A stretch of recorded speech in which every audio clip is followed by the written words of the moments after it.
I'm Steve Saylor, I'm blind, and if you're wondering how I'm able to play video games if I'm blind, if you take a look at the video here, and if it's not there, click the link in the description down below to see exactly what I see when I'm playing video games. So today I'm going to be taking a look at Yakuza Like a Dragon by Sega, and I'm reviewing this actually on the Xbox Series X today. Yes, this is the very first game that I've got a chance to play on the Xbox Series X, and I'm really excited to be able to kind of talk to you about my general thoughts, plus the accessibility that I was able to find in the game, and then just my general thoughts on what it's like playing it on the Xbox Series X. So let's dive in. Hey, look at this real quick.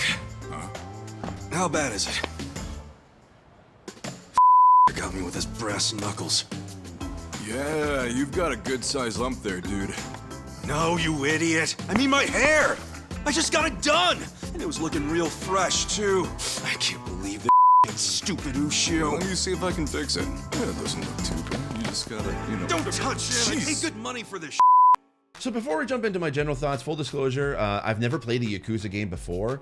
I've actually been excited to be able to kind of try it, and it's a good thing that I've never played it because the developers have said that this will be a good jumping on point if you've never played any of the previous titles in the franchise. So I don't need to know kind of the Yakuza lore or the story that came before, because it's, as far as I know, brand new characters, brand new story, and I'm actually really excited to be able to kind of jump in and even further. I was able to get pretty much till the end of chapter 2 and get a pretty decent amount of hours in. I know for a fact that there are gameplay elements that do get unlocked in future chapters, but based from what I've been able to see so far, I can definitely be able to give my impressions of the accessibility, and I'll get into that in a sec. Things about I liked about the game, the story is actually what's drawing me in more than the gameplay itself. Yes, the gameplay is mostly revolves around combat and mini games.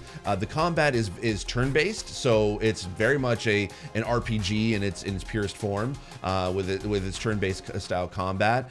You can be able to do special attacks, you can be able to do attacks, you can be able to guard, and you can use items to be able to kind of heal yourself or heal your team. There are definitely some interesting elements to it. It's quirky.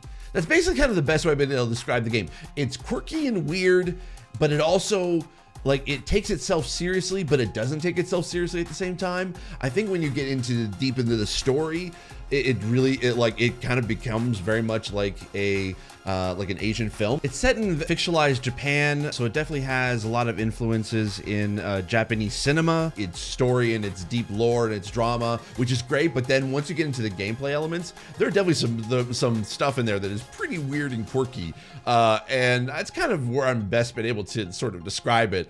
And I've heard it also described from other people that it's very much like Persona meets Yakuza, and based on kind of my knowledge of the Persona series, yeah, that's pretty accurate. But there is one thing that I was not prepared for, and I don't know if this is a staple in the Yakuza series, but as a newcomer, there is a lot of cutscenes and cinematics. I mean, there are in between 10 to maybe 20 minutes of cinematics before you actually jump into any of the gameplay. I think I probably spent the first like 2, maybe 3 hours of the game itself, and maybe had about 5 to 10 minutes of actual gameplay. There's a lot of story. Like pretty much the whole first chapter, you're not doing much. Actually, there was a few times where the screensaver started to kind of kick in on my Xbox, and there's even times I basically just set down the controller because I felt like I was watching a TV series or a movie. So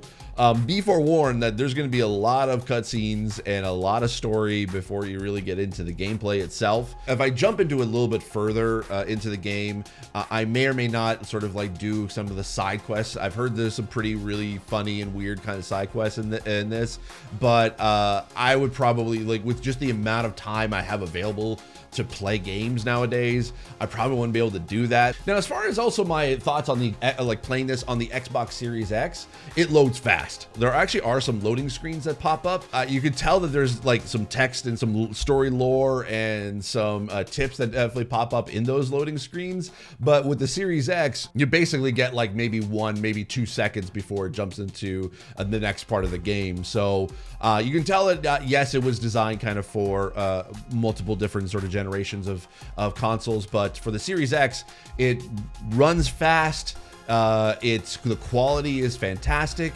So yeah, I would definitely, if you have the option to be able to pick this up on the Xbox Series X, and you are able to pick up a pre-order, or you're watching this video later and you have an Xbox Series X, this is definitely a game that you would want to be able to play it on, because it just looks great, it plays great, and it plays extremely fast. As far as accessibility in this game, there is no accessibility menu. Now, not to say that that is a bad thing. Pretty much I always say that all options are accessibility, in basically anything that allows you to customize your play style, make it accessible. So even though there is no accessibility menu, there are some things that I would say you can actually adjust the battle speed from sort of a standard setting that they have, and then there's also a slow battle speed. So if you need sort of time to be able to kind of decide which buttons to be able to push, then this will basically help you out with that. You can be able to turn vibration on or off. You can be able to, you can invert the controls. You can even, this is great for cognitive disabilities, you can be able to adjust the camera movement speed. So if you find you get motion sick from camera moving pretty fast, you can be able to adjust that. You can also adjust where the camera is positioned. So like if you don't move the camera on the right thumbstick, it'll sort of auto position itself in behind your main character. So that can definitely help out. Now the subtitles, I will say, is kind of a bit all over the place for this game. There are 3 different types of subtitles depending on which sort of situation you're in the game. If we're talking about sort of the main cinematics and main story kind of being presented, there is traditional subtitles, and you can be able to turn them on or off. You can adjust them. You can't add a background or make the text bigger or add speaker tags or anything like that. So you basically just get the default size, and there is a black outline around the text to kind of help distinguish it from the background. But if you're sitting in a typical sort of living room setup where you're about 5 to 6 feet away from the TV, I can definitely see where it would be difficult to be able to read the text, depending on sort of which of the environment the text is displayed over top, and also just based on kind of the size alone. And then there's a second type of subtitles where you have dialogue displayed, and you can be able to advance basically by pushing the A button. And it does have speaker tags, and you can be able to see the person that's actually talking when it switches back and forth. But there is a typewriter effect when it's displaying the text, so know that can be troublesome for those with cognitive disabilities. So you can be able to get past it and speed past it by just hitting A to be able to kind of get the entire text to be able to display, but you have to do that every single time whenever text is coming up on screen in those kind of dialogue situations. And then I wasn't able to capture it with my own sort of setup, but this happened. I have seen it in preview videos where essentially when you're with your crew and you have them a bunch of people with you, there are definitely dialogue conversations that are happening, and they kind of pop up on the left hand side of the screen, where essentially you get to see the person that's talking as a picture of them. But unfortunately, in regards to this game, there is no full captions. There is no dialogue happening around you other than through the main sort of story dialogue. For blind players, there's kind of a mixed bag. I thought that actually with the graphics performance of the Series X, there's a lot of fidelity there, which was really great to see. And with my own setup, I was able to kind of read majority of the text that was on the screen. But unfortunately, there is still kind of areas where there's a lot of small text, especially in the menus and in the sort of, there are times when you get to see like your character level up, and there's just a lot of really small text in there. And actually even some of the subtitled dialogue, when you're kind of when it's just text dialogue, those are actually also pretty small to read as well.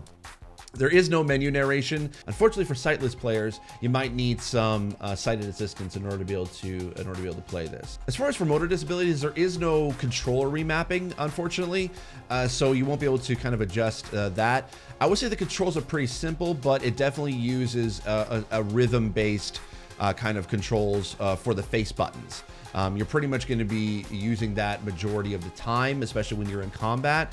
But unfortunately, there are, in order to be able to kind of utilize sort of some of the special abilities that you have to basically rapidly tap certain buttons in order to be able to utilize them. And unfortunately, there is no menu setting to be able to toggle from rapid press to hold, or even to toggle for those kind of moments. And there are also some mini games that you'll find that are happening later on that will require sort of a rhythm-based precise timing type thing for hitting those buttons. So if you are okay with that and you are able to play the games like that, then that's fine. I think probably with the adaptive controller that can definitely help, but you might need someone to be able to play with you, to play with Copilot, or to be able to kind of handle the other additional sort of controls for this. So as far as accessibility, it's not great. I wish I could be able to kind of give this a great score for accessibility, or a great sort of recommendation for it, but it definitely is lacking in a lot of areas that unfortunately, if you are affected by any of the things that I had mentioned in this so far, I probably would not recommend getting this game. There unfortunately is just not enough settings here to be able to adjust your gameplay style to customize and make it easier or more comfortable for you to be able to play. So I would say probably best to be able to maybe not pick up this one.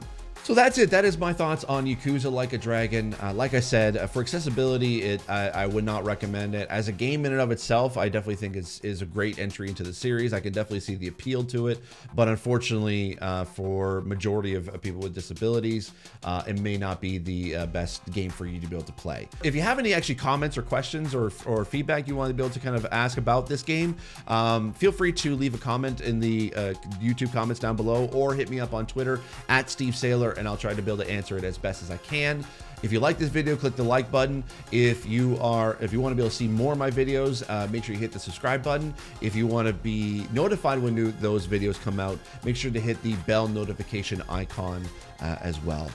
Thank you so much for watching. I'll see you in the next video, and as always, I remain obediently yours. Bye.